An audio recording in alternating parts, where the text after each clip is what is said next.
दुनिया में पहला ऐसा ये शिवलिंग है जिस पे कलमा लिखा हुआ है, ला इलाहा इल्लल्लाह रसूल हाँ मोहम्मदुर रसूलुल्लाह। एक ब्राह्मण के मुंह से, मुझे नहीं आ रहा, मैं ये सुन रहा हूँ, कलमा लिखा हुआ है। दुनिया का पहला ऐसा शिवलिंग है जो श्रीयंत्र पे बना हुआ है, ये श्रीयंत्र है। दुनिया का पहला ऐसा शिवलिंग है जो महाभारत काल से उसी तरह है। दुनिया का ऐसा पहला शिवलिंग है जिस पे आक्रमण हुए हैं और आक्रांताओं ने कलमा लिख कर गया है। और क्या था यहाँ पर, इस जगह पर मक्का से भी लोग आते हैं और देवा शरीफ से भी लोग आते हैं। देखिए, मूर्ति को कभी पत्थर के रूप में मत देखिए, मंत्र को कभी अक्षर के रूप में मत देखिए, गुरु को कभी मनुष्य के रूप में मत देखिए। ये तीनों भगवान का स्वरूप होते हैं। स्थान ये है कि जिस दिन इस जगह का रहस्य खुलेगा, यहाँ की मिट्टी लोग चाटना शुरू करेंगे। अगर संसार में कहीं से आप किसी शिवलिंग में आपको मोक्ष नहीं मिल सकता सिवाय इस जगह के। दोस्तों, मेरा नाम मित्र प्रकाश है और हमारे बगल में शिव की एक प्रतिमा है, शिवलिंग है। लेकिन ये साधारण शिव की प्रतिमा नहीं है। इस शिव की प्रतिमा पे कलमा लिखा हुआ है, ला इलाहा इल्लल्लाह, क्या ला इलाहा इल्लल्लाह मुहम्मदुर रसूलुल्लाह। इस पे कलमा लिखा हुआ है। इसका इतिहास जो है ये आप अभी देखेंगे तो यहाँ इस पे दिखाई दे रहा है। देखिए, ये यहाँ पर कलमा लिखा हुआ है, ये अरबी में लिखा हुआ है। ये सारी चीज़ें उकेरी गई हैं। इसके पीछे एक बहुत बड़ा इतिहास है कि कभी कुछ लोग बताते हैं मोहम्मद गोरी आया था, कुछ लोग गजनबी आते, कुछ आक्रमणकारी आए थे। और इस मंदिर को लेके बहुत बड़ा इतिहास है। हमारे साथ यहाँ के दो वरिष्ठ लोग हैं, पंडित जी हैं, ये भी पंडित जी हैं, और दोनों लोगों से बात करेंगे कि क्या है इस मंदिर का महत्व और आखिर शिवलिंग पर कलमा क्यों लिखा हुआ है। इस समय ज्ञानव्यापी से लेके तमाम बड़े मामले चल रहे हैं, मंदिरों को खुदाई की जा रही है, तमाम पुरातत्व विभाग उस पर हावी है और तमाम चीज़ें हो रही हैं। लेकिन एक शिवलिंग गोरखपुर में ऐसा है जिस पे कलमा लिखा हुआ है और वो सीधे मेरे सामने है। गोरखपुर का ये शिवलिंग है और इस पे कलमा लिखा हुआ है। आप जब ध्यान से देखेंगे तो यहाँ कलमा लिखा हुआ है। कलमा मतलब ला इलाहा इल्लल्लाह मोहम्मद रसूल उल्लल्लाह, ये कलमा होता है। मुस्लिम धर्म का ये पवित्र मंत्र कहें या क्या कह सकते हैं सर, कलमा ही है। और ये इस पे लिखा हुआ है। ये गोरखपुर में ये मंदिर है। इसके बारे में हम पंडित जी से बात करेंगे। महाराज जी, आप पहले अपना नाम बताएं। आप आनंद कुमार त्रिपाठी। आनंद त्रिपाठी जी, ये क्या है और ये क्यों है? ये महाभारत काल से संबंध है। इस शिवलिंग का, इस शिवलिंग का महाभारत काल से संबंध, मतलब आज से 5000 वर्ष पहले की बात कर रहे हैं। जी, हाँ, जी। हाँ। आपको प्रमाण के रूप में गोरखनाथ मंदिर में भीम सरोवर है। हाँ, हाँ, हाँ, हाँ। भीम लेटे हुए हैं। हाँ, हाँ। तो उनका अस्तित्व यहाँ पर रहा। हाँ। तभी तो लेहड़ा देवी का मंदिर, हाँ, हाँ। जो लेहड़ा देवी का मंदिर है, जो उनकी प्रतिमा है, हाँ, हाँ। वो द्रौपदी जी के द्वारा पूजित है। राजा विराट का राज्य बिहार में पड़ता है। जब इनका वनवास हुआ था तो उस समय ये लोग अज्ञातवास यहीं काट रहे थे और 5 शिवलिंग यहाँ पर हैं। एक यहाँ है, एक पोखरे पर है, 2 उनवल में है, उनवल स्टेट में, और एक भरोहिया में है, जो वीर बहादुर सिंह मुख्यमंत्री जब रहे तो उन्होंने उसका निर्माण करवाया। ये 5 पांडव यहाँ पर रह करके और महाभारत के युद्ध के पहले उन्होंने कठोर साधना किया है। इस जगह पर रह जी, जी। हाँ। ये भीम, इस मूर्ति की पूजा भीम के द्वारा ये मतलब प्रतिष्ठित है। ये इनका जो है, इन शिवलिंग की विशेषता है कि इनके नीचे जो अष्टकोण बना हुआ है, ब्रह्मांड के कोई भी मतलब 84 लाख योनियों के जितने भी देवता होते हैं। हाँ, आप मुझे बता भी रहे थे कुछ यहाँ पर कुछ मूर्तियाँ बनी हुई हैं। यहाँ पर मैं बताना चाहूँगा कि ये अभी श्रृंगार हुआ है, इसकी वजह से ये इस पे धोती लगाई गई है, लेकिन इस पे तमाम छोटी छोटी मूर्तियाँ हैं। हमने विजुअल बनाया है, हम इसमें अटैच कर देंगे। तो 84 लाख योनियों के जितने देवता है, यहाँ तक कि इसमें मोहम्मद, ईसा मसीह, इसमें गुरु नानक, मतलब जो भी आने वाले भविष्य की भी कुछ योजना उसमें, जो आने वाले समय का भी है, उसमें वो चीज है। पूरा रास मंडल बना हुआ है। भगवान कृष्ण स्वयं यहाँ पर आकर के और उनकी पूजा किए हैं। 5 पांडव जहाँ रहते थे, भगवान कृष्ण उनका हमेशा देखरेख किया करते थे। मतलब गोरखपुर में इस जगह श्री कृष्ण भी आए हैं। बिल्कुल, बिल्कुल। ये 5, जब राजा विराट की गाय लेकर के और दुर्योधन यहाँ से जा रहा था, तो उस समय का जो ये मार्ग था वो यही होकर के जाता था, राजा विराट नगर। तो दुर्योधन जब गाय लेकर के जा रहा था तो इन लोगों को पता चला कि दुर्योधन गाय लेकर के जा रहा है हस्तिनापुर के लिए। तो अर्जुन ने एक बाण चलाया जिससे सारी गायें अपाहिज हो गई, मतलब चलने फिरने लायक नहीं रही और वो वहीं बैठ गई। तो जितने भी उनके सेनापति थे, जो भी सिपाही थे, वो सब उनको छोड़ करके उसी तरीके से चले गए। गोरक्षपुर नाम इसीलिए पड़ा अपने गोरखपुर का, गोरक्षपुर। अच्छा जी। अच्छा, गोरखनाथ बाबा के नाम से गोरखपुर का नाम नहीं पड़ा हुआ है। अच्छा, गोरक्षपुर। गोरक्षपुर नाम है जहाँ गायों की रक्षा किए थे। ये श्रीमद् भागवत की जो कथा है, ये श्रीमद् भागवत में मतलब ये कथा वर्णित है। और विशेष इनकी विशेषता कुषाण वंश का शासन रहा। तो कुषाण वंश के जो ईंटे की बनावट थी वो एक पैमाने में थी, जो आज भी उसके अवशेष बहुत सारे उसके ईंटे यहाँ रखे भी गए हैं, बहुत सारे पुरातत्व विभाग के लोग ले भी गए हैं। तो कुषाण वंश के राजाओं ने जब उनका शासन रहा यहाँ, तो उन लोगों ने यहाँ पर मंदिर का निर्माण करवाया। लेकिन जब हमारे यहाँ विदेशी आक्रमणकारी अपना आक्रमण करना शुरू कर दिए, तो महमूद गजनवी दिल्ली तक आया था और उसके सिपाह सलार जो यहाँ के थे, उसका नाम हम थोड़ा सा मिस कर रहे हैं, हमको याद नहीं पड़ रहा है। वो अपने अन्य सिपाहियों को यहाँ पर भेजकर इस तलहटी में, मतलब समझिए कि पूर्वी उत्तर प्रदेश में सबसे ज़्यादा जितने मंदिरों का जो विध्वंस हुआ है, उसमें से एक मंदिर ये भी है। जब उन्होंने इनको प्रयास किया है खंडित करने का, तो वो असफल रहे, उनको सफलता नहीं मिली। तो जैसे हम लोगों में सिद्ध संत होते हैं ना, उसी तरीके से उन लोगों में भी जो होते हैं, जो साधना में बड़े परिपक्व रहे, जिनकी साधना बड़े उच्च कोट की रही, तो उन लोगों ने उनको रोक दिया कि आप इनके साथ ऐसा कुछ मत करिए, क्योंकि ये एक ऐसी ऊर्जा है कि जो ब्रह्मांड की सारे शक्तियों का नियंत्रण इनके अंदर है। पूरे ब्रह्मांड की शक्तियाँ, जितना भी शक्तियाँ हैं, जितने भी देवता हैं, सबका नियंत्रण केंद्र यही है, समझ लीजिए। शिवलिंग। अच्छा, कुछ ऐसी कथाएं हैं कि ये शिवलिंग जो है, इसके ऊपर छत नहीं कभी लग सकती है, ये मैं सुन के आया हूँ। एक मिनट महाराज जी। और कुछ ये है कि दंतक कथाएं हैं, क्या है इसका? इसीलिए कि महमूद गजनबी ने आया था यहाँ पर, खूब सारे लूटपाट उसने की और खूब सोना निकालने के बाद इस शिवलिंग को तोड़ना चाहा। ये शिवलिंग टूटा नहीं, इसलिए अपनी तलवार से इस पे ला इलाहा इल्लल्लाह जो यहाँ पर दिख रहा है वो लिख दिया, कलमा उसने लिख दिया, ताकि हिंदू लोग इसकी पूजा ना कर पाए। ये कथा मैंने पढ़ी लिखी है, कहीं सुनी है। ऐसी बात नहीं रही कि हिंदू लोग इनकी पूजा न कर पाए। नहीं, वो ऐसा नहीं, जो मूर्ति खंडित हो जाती है, टूट जाती है, अलग हो जाती है, उसकी पूजा नहीं होनी चाहिए। ये खंडित तो है नहीं, ये तो पूर्ण है, परिपूर्ण है, तो इसलिए ये पूजनीय है। हाँ, क्या महाराज जी? श्री यंत्र पर नीचे आपको श्री यंत्र दिखाई दे रहा है। ये जो यंत्र है, ये श्री यंत्र है। जो अर्घा, ये इस टाइप जो नीचे ये बना हुआ है, ये श्री यंत्र है। इसको श्री यंत्र कहते हैं। श्री यंत्र पर जो लिंग होता है, जो भगवान का जो श्री यंत्र पर, जैसे एक हस्त कमल होता है, एक विष्णु का हस्त कमल है, तो जो नीचे एक ऐसे डमरू की आकार का होगा, और ये लक्ष्मी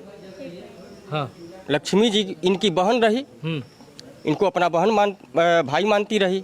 तो ये श्री यंत्र पर संसार में एक ही ऐसा शिवलिंग है जो श्री यंत्र पर आपके सामने दिखाई दे रहे हैं। अच्छा, ये संसार में, पूरे संसार में कोई ऐसा शिवलिंग नहीं है जो श्री यंत्र पे हो? ये गोरखपुर, इसके बाद कोई नहीं है, कहीं नहीं है। हाँ।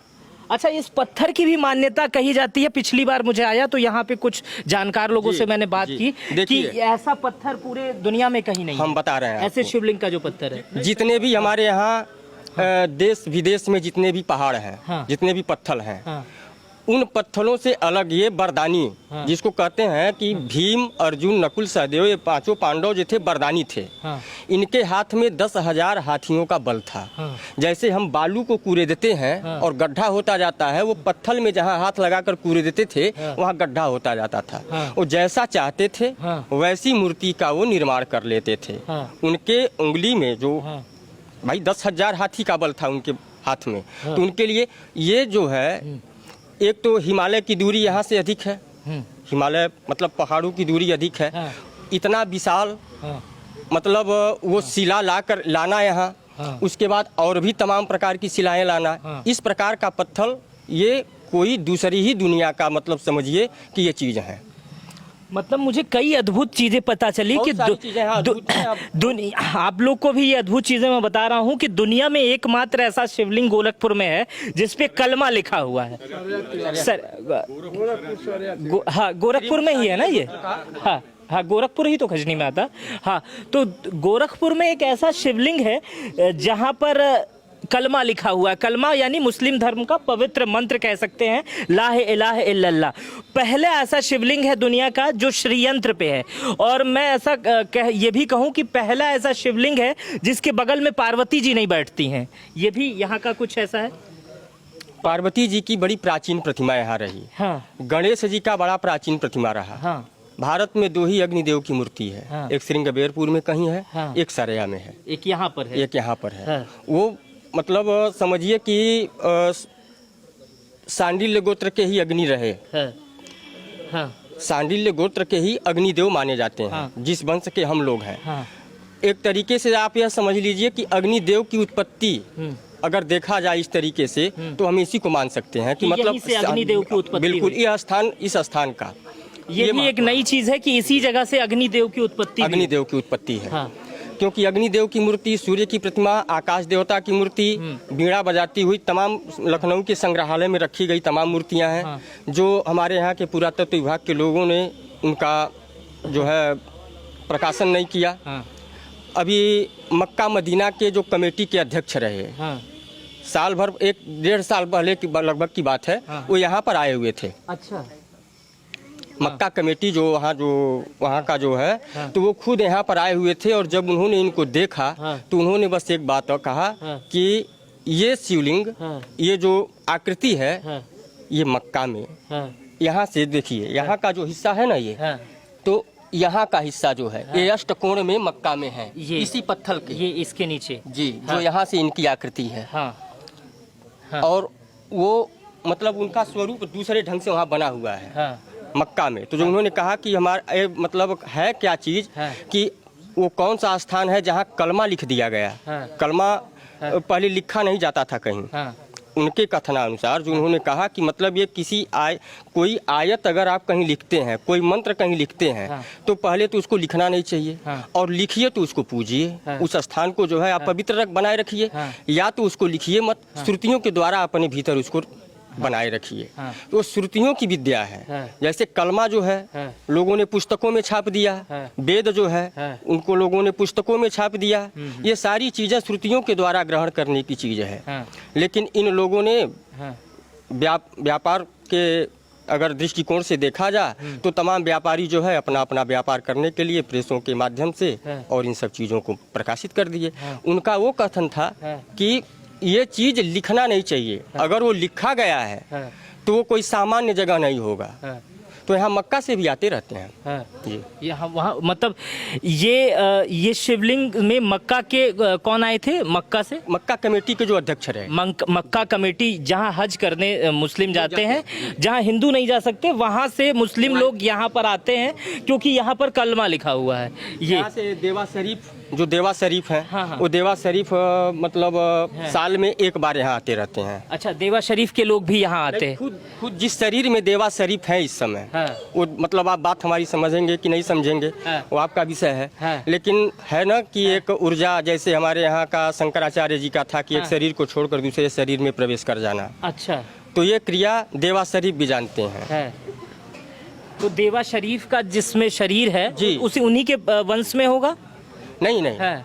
तो वो गोपनीय चीज़ें हैं। बहुत सारी चीज़ें हैं कि जो खुलकर बताई नहीं जा सकती। बस आप इतना ही जान लीजिए हाँ। कि उनके कौम के लोग भी इस चीज़ को बहुत कम लोग जानते हैं। हाँ। कि मतलब किस शरीर में इस समय देवा शरीफ है, हाँ। किस शरीर में जो है शंकराचार्य जी हैं, किस शरीर में कौन है, कौन क्या है, कैसे। ये देखिए, ये अर्घा खुल रहा है। अब इसको अब ये आप यहाँ देखिए, है। ये जितनी भी चीज़ें हैं, हाँ। जब आप इसको कार्बन करेंगे हाँ। तो आपको लिखावट मिलेगा। हाँ, ये लिखा हुआ कुछ बहुत लगा। बारीक, बहुत हाँ, बारीक। हाँ। ये किसी ने लिखा नहीं है। हाँ। जिन्होंने इस मूर्ति का निर्माण किया है, हाँ। जिन्होंने इस मूर्ति का निर्माण किया है, हाँ। उनके द्वारा ये बनाई गई सारी मूर्तियां इनके अंदर हैं। ये सारी मूर्तियां बनी हुई हैं छोटी छोटी। बिल्कुल। हाँ। लेकिन जब इस चीज़ को आप साफ करेंगे, पहले इसको इनकी सफाई करिए, फिर उनको सूख जाने दीजिए, हल्का सा मतलब तेल लगाइए, शाइनिंग आएगा, उसके बाद तब वो चीज़ आपको स्पष्ट क्लियर, बिल्कुल एकदम क्लियर आपको सब कुछ दिखाई देगा जो आप देखना चाहते हैं, और जो नहीं देखे हैं वो अभी आपको दिख जाएगा। बस डूब जाइए इसमें तो पार नहीं पाएंगे। मतलब पूरी दुनिया में इतनी अद्भुत जगह है, पूरी दुनिया बनी हुई है उनमें। मतलब इतना अद्भुत शिवलिंग, इतनी अद्भुत जगह, ये दुनिया से अभी तक बची कैसे है? या लोग केदारनाथ जाते हैं, बद्रीनाथ जाते हैं? आप इनको प्रसारित भी नहीं ज्यादा कर पाएंगे। ये जिनको चाहेंगे वही आएगा, भीड़ नहीं लग पाएगी यहाँ। हाँ। अच्छा, जो जिसको अच्छा, क्या मान्यता है? बताइए, हमारे उत्तर महाराज यही प्रदेश बैठ जाते हैं। हमारे यहाँ उत्तर प्रदेश के मुख्यमंत्री आदरणीय योगी आदित्यनाथ जी हैं। बैठ जाए, बैठेंगे।